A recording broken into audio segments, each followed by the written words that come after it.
O momento singular que vivemos requer um esforço coletivo para que a escola, essa instituição educadora centenária, se reinvente, como temos visto nos últimos meses. Professores, estudantes e suas famílias têm conseguido, de alguma forma, manter seus vínculos, e sim, algumas atividades têm se realizado, muitos esforços têm sido invitados para que a escola se mantenha, se reinvente e possa manter suas rotinas de aprendizagem. E os desafios, então, para que essa escola permaneça ativa, mesmo que muitas vezes, em alguns casos, ainda fechada, respeitando e incluindo todos, requer coragem, apoio mútuo, criatividade e compromisso social. E é com esse objetivo que criamos esse canal, para conversarmos com você, professor, gestor, coordenador pedagógico. O coronavírus, como todos nós temos percebido nos últimos meses, tem impactado nossas vidas em todas as direções. As escolas, elas fechadas em termos, mas com muitas atividades, com muitas formas alternativas de comunicação, têm se reinventado. E em meio, então, ainda à pandemia, no início do mês de outubro, nós nos colocamos hoje para pensarmos sobre saúde mental de crianças e adolescentes durante a pandemia. Alguns apontamentos. E é com grande alegria que nós recebemos para tratar deste tema importantíssimo minha colega, professora Cláudia Alquati Bisol, que eu tenho o prazer, então, de apresentar e agradeço pela oportunidade de ouvi-la. Cláudia, o que tu nos conta sobre a saúde mental de crianças e adolescentes nesse momento da pandemia? Obrigada, Terciane. Pois é, a proposta hoje é a gente falar um pouquinho sobre esse tema bastante complexo, que é a saúde mental, porque nós temos que lembrar que a pandemia, o vírus, não impacta tanto assim as crianças e adolescentes, eles estão longe de ser o grupo de maior risco com relação à Covid-19. Porém, os impactos em termos das mudanças sociais e o que essas mudanças sociais afetam nessa fase tão importante do desenvolvimento que é a infância e a adolescência, esse impacto ele é grande, né? E nós precisamos, enquanto familiares, mas principalmente enquanto educadores, pensar um pouquinho sobre esse impacto. Eu vou tentar situar alguns elementos, né, sem a pretensão de dar um acabamento a esse assunto, de dar um fechamento a esse assunto, porque ele é um assunto complexo. Mas eu acho que esses elementos podem nos ajudar um pouquinho. E eu vou começar trazendo um dado que foi de uma pesquisa lançada agora em 29 de setembro de 2020, feita pelo Fundo das Nações Unidas para a Infância e Adolescência, a Unicef, Fundo das Nações Unidas para a Infância. Ela fez uma enquete no Brasil, com 4.000 adolescentes, sobre saúde mental na pandemia, né, e sobre acolhimento psicológico. E essa enquete mostrou que 72% dos adolescentes que responderam, né, às perguntas da Unicef sentiram necessidade de pedir ajuda em relação ao seu bem-estar físico e mental durante a quarentena. 41% desses adolescentes não recorreram a ninguém. Veja, 72% sentiram necessidade de pedir ajuda, 41% não recorreram a ninguém. Então aí a gente tem já uma dimensão da vulnerabilidade, né, desses adolescentes nesse momento, né? O que acontece quando eles sentem necessidade de pedir ajuda e não conseguem pedir ajuda? O que está acontecendo com a nossa rede de apoio? O que isso nos diz? Também em relação ao papel dos professores, né? Então, vou considerar alguns elementos de impacto, de aumento, de agravo na vulnerabilidade à saúde mental durante a pandemia. O primeiro deles, ele é bem concreto, a vulnerabilidade financeira das famílias. Nós sabemos que a vulnerabilidade financeira traz agravos, riscos maiores em termos de saúde mental. Por quê? Um deles é o aumento do estresse psicológico dos pais, dos responsáveis, dos membros da comunidade, né? Esse agravamento do estresse psicológico pode levar, a gente sabe, é até de senso comum, a um aumento do sofrimento psíquico. Se já tinha uma história de alcoolismo na família, por exemplo, a probabilidade disso aumentar é gigante.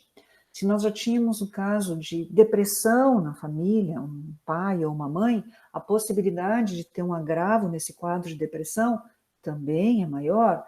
Então, aí é uma possibilidade maior também de abandono emocional em relação às crianças e adolescentes, em função do agravamento do sofrimento psíquico dos pais.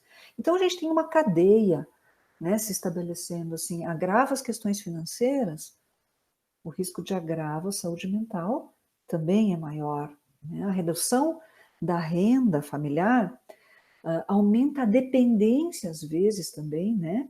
Em relação a alguns familiares, a dependência a auxílios do governo. Então, a gente tem uma série de fatores que vão se compondo e que afetam as crianças e as adolescentes diretamente, né?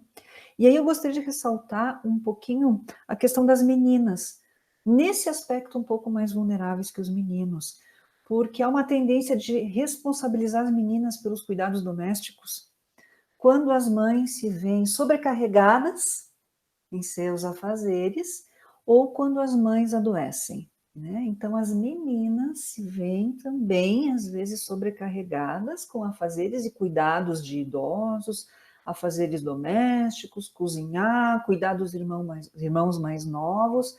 Então, eu acho que a atenção dos professores, das professoras, para as meninas nesse momento de pandemia, não excluindo, obviamente, o cuidado dos meninos, mas a gente precisa entender que essas relações são diferentes na família. Os papéis atribuídos aos meninos e os papéis atribuídos às meninas. Bem, um outro elemento. Esse fechamento das creches e escolas, mesmo que a gente tenha uma reabertura paulatina, uma reabertura parcial, ou que a gente tenha um trabalho desenvolvido pelas escolas, nas aulas remotas, na entrega de materiais escolares, há um fechamento do convívio nos corredores escolares, na sala de aula, e isso traz algumas questões.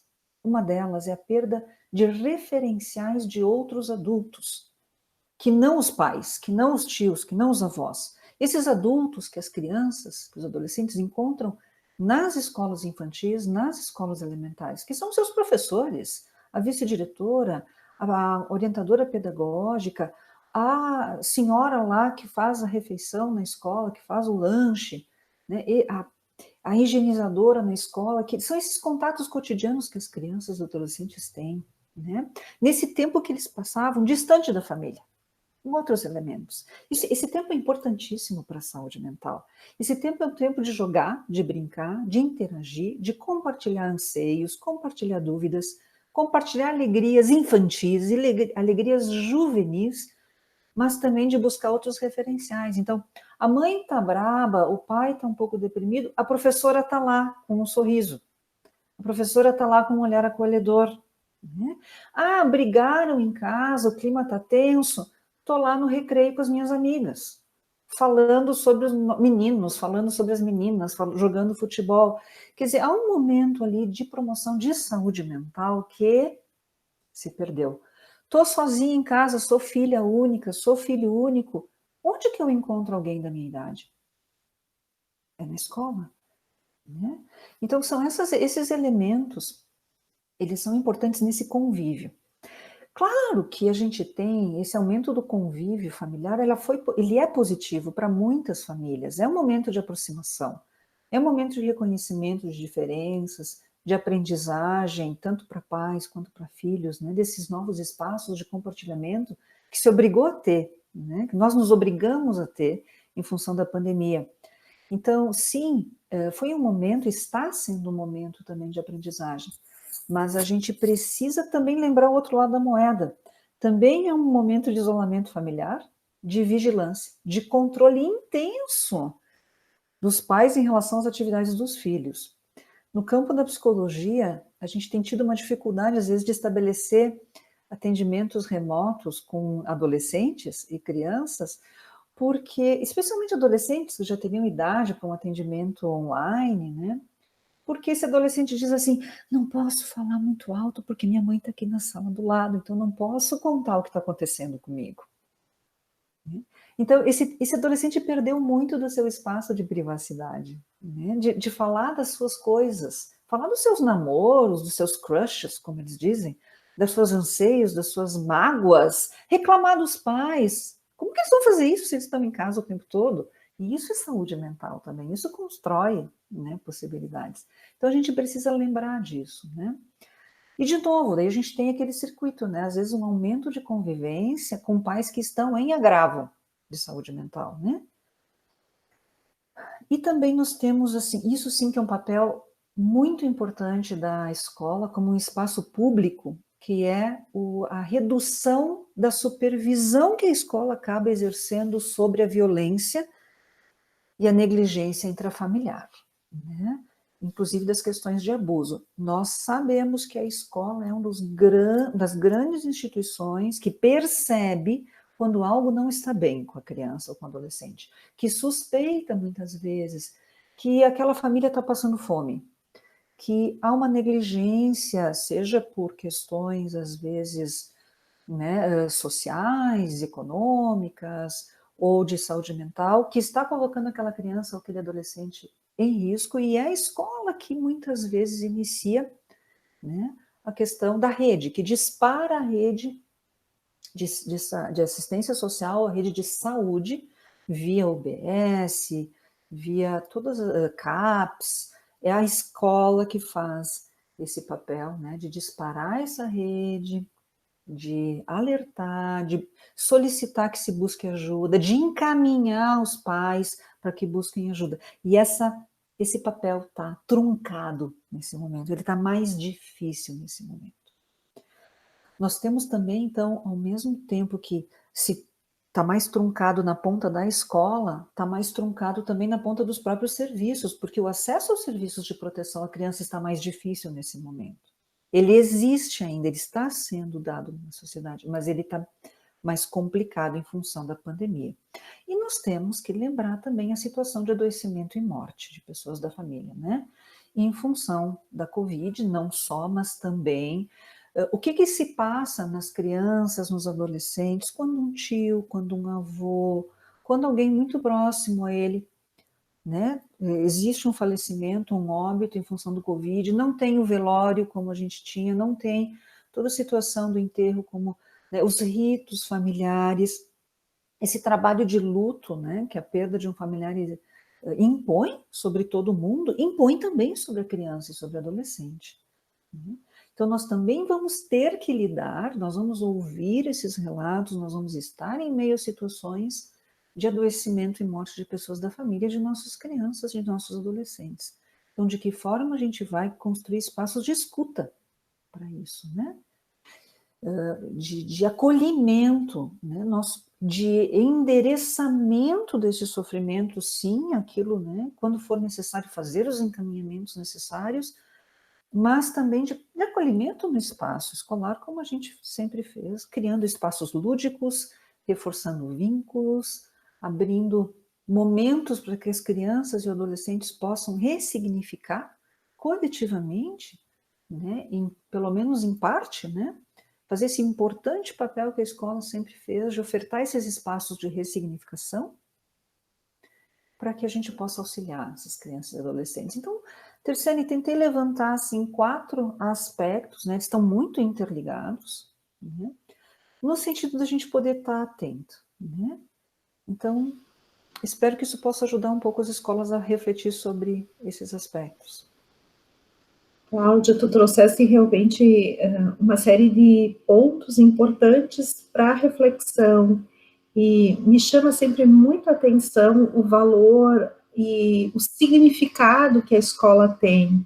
Por vezes, socialmente, inclusive na mídia, percebe-se uma preocupação que eu diria quase que demasiada com relação aos conteúdos, às aprendizagens formais. E tu nos sensibiliza e nos convida a ficarmos atentos ao significado, ao sentido da escola para muito além.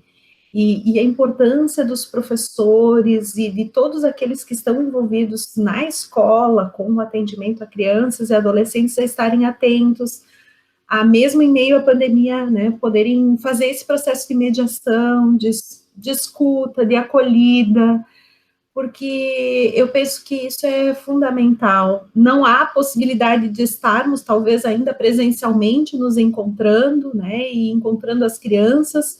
Essa condição, ela me parece que nesse ano não será realmente possível, por uma questão de saúde, né, mas essa atenção, esse cuidado, eu acho que é um convite a uma reflexão que fica para todos, né, e esse é o objetivo do canal. Então, eu quero te agradecer, Cláudia, pela abordagem, né, dessa temática sobre a saúde mental de crianças e adolescentes durante a pandemia, esses apontamentos que tu nos trouxeste, e, ao mesmo tempo, quero convidar, né, que professores, gestores, coordenadores pedagógicos possam enviar, possam dar seus feedbacks, como tem sido o seu cotidiano, como tem sido essa manutenção das possibilidades de vínculo, de escuta, de acolhimento.